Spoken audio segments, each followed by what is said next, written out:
So one of the most important things to understand about this work and in this work is how we utilize pressure and release. One of the things I talked about before in one of my other modules is that exact understanding, that horses learn by the amount of pressure that we put on them and then when the release occurs. So it's not actually the pressure that's teaching them to do anything, it's the moment that we remove the pressure that teaches them about the thing that we actually wanted to have happen. So when I'm using pressure, I always want to start with the lightest pressure possible, lighter than you can even imagine. Your horse can feel a fly land on its side. They can feel you putting pressure on them. When horses are working with each other in a field or out in their normal environment, they apply pressure without even touching each other. They apply pressure through a look, through a movement towards each other. And our horses can read that. That's the intention that we set behind the work, and then we apply the pressure that we believe is going to elicit a response. And when we get the response we're looking for, that pressure needs to be immediately removed.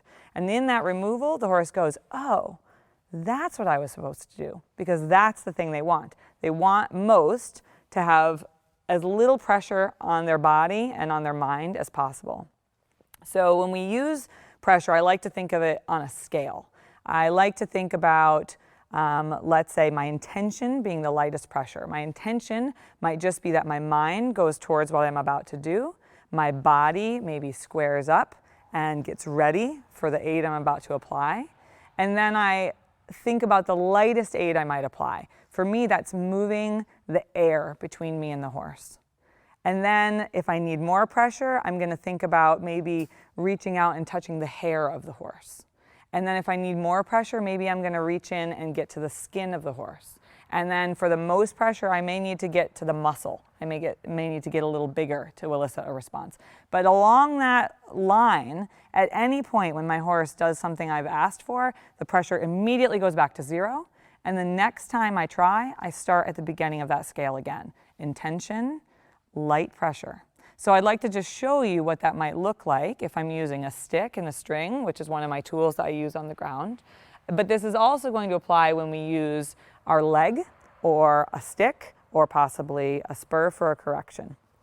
So I'm going to do this facing away from my horse so he doesn't feel the pressure I'm about to apply.